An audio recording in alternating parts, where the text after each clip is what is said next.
4-6 दिन पहले परिस्थितियां अलग थी और मैं ये चाहता था कि जो पिछली बार लड़े हैं वही चुनाव लड़ें, इसलिए मैं हमेशा अपने को बैकफुट पर रखता था दावेदारी के मामले में। और अब जब परिस्थितियां बदली, जो हमारे दावेदार थे वो आज वो नहीं हैं अब, तो ऐसी स्थिति में पार्टी ने मुझ पर फोर्स किया कि भाई आपको लड़ना है। अब ये स्वाभाविक बात है कि मेरी चुनाव लड़ने की तैयारी नहीं थी, तो मैं जो सच बात है उसको कहूँगा। मैं इस बात को कहने में मुझे कोई संकोच नहीं है कि जो मैं चुनाव लड़ने से मना कर रहा था, इसलिए कर रहा था कि मेरे पास संसाधन नहीं है। आजकल के ज़माने में भारतीय जनता पार्टी का मुकाबला, जिस प्रकार से भारतीय जनता पार्टी धन बल का प्रयोग करती है, तो उसका मुकाबला करने के लिए कुछ तो चाहिए। हमारी पहाड़ी भाषा में कहते हैं कि पिठाई लगाने के लिए 10 रुपये तो चाहिए।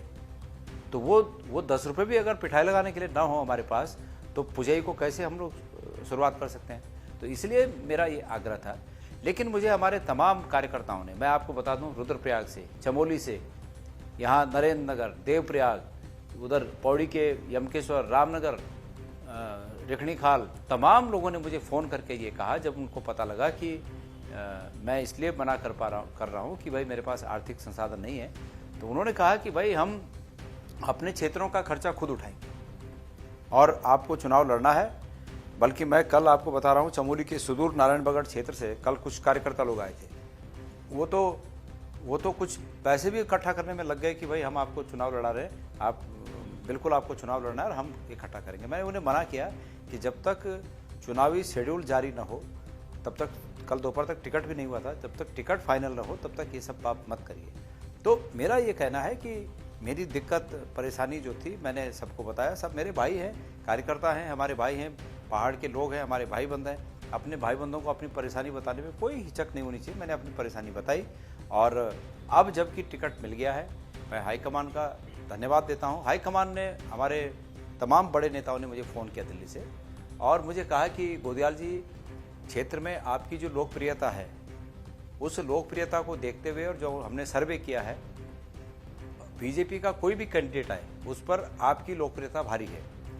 ऐसी स्थिति में हमारी ये इच्छा है, हम ये चाहते हैं, राहुल जी ये चाहते हैं, उन लोगों ने कहा मुझे कि राहुल जी ये चाहते हैं कि पौड़ी गढ़वाल सीट से मैं कॉन्टेस्ट करूं। और जब हमारे बड़े नेताओं ने हमारी पीठ पर हाथ रखा और कार्यकर्ताओं का पूरा सहयोग समर्थन है, क्षेत्रीय जनता का उल्लास है, तो निश्चित रूप में मैं गढ़वाल की जनता का वकील बनकर संसद में गढ़वाल की आवाज़ को बुलंद करना चाहता हूँ। ये मेरा इरादा है। देखिए, कांग्रेस ने इस देश में लंबे समय तक राज किया। भारतीय जनता पार्टी केंद्र में पिछले 10 साल से सत्ता में है। फ़र्क ये है कि हमने देश बनाया और इनमें हमें फ़र्क ये है कि हमने देश बनाया।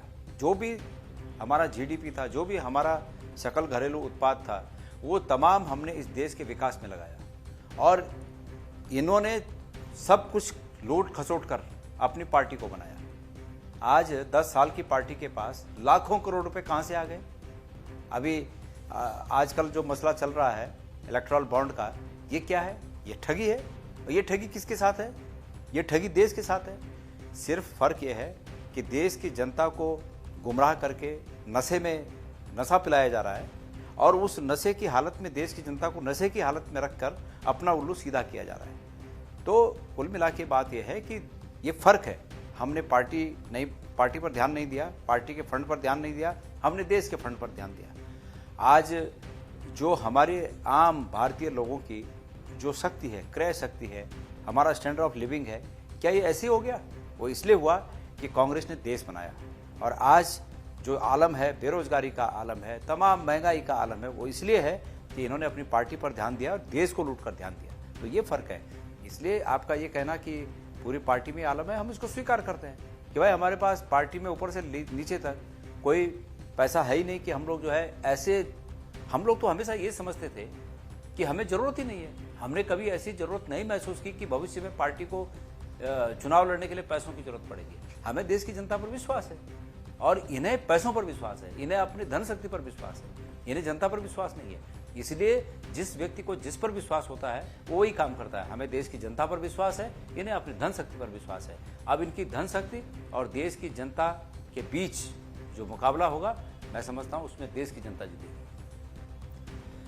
मैं यहाँ पर जो कह रहा हूँ आप रिकॉर्ड कर रहे हैं, आप इसको बाहर न दिखाएं तो मैं क्या कर सकता हूँ? इसका जवाब है आपके पास कुछ? बस यही स्थिति है।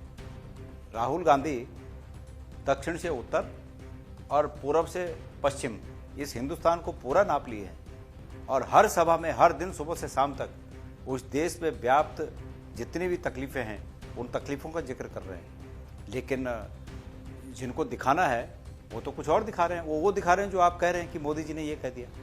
असली दिक्कत ये है, असल में हम लोगों ने जब हम सत्ता में थे, हमने किसी मीडिया हाउस को इस रूप में मदद या उसके प्रति दुराग्रह नहीं रखा कि ये हमारा है और ये पराया है।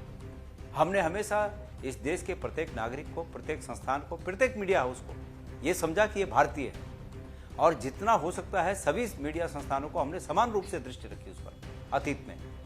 और जब मोदी जी आए, जब प्रधानमंत्री बने मोदी जी, बीजेपी की सरकार आई, तो बीजेपी की सरकार ने पहले चुन चुनकर उनको धमकियां दी।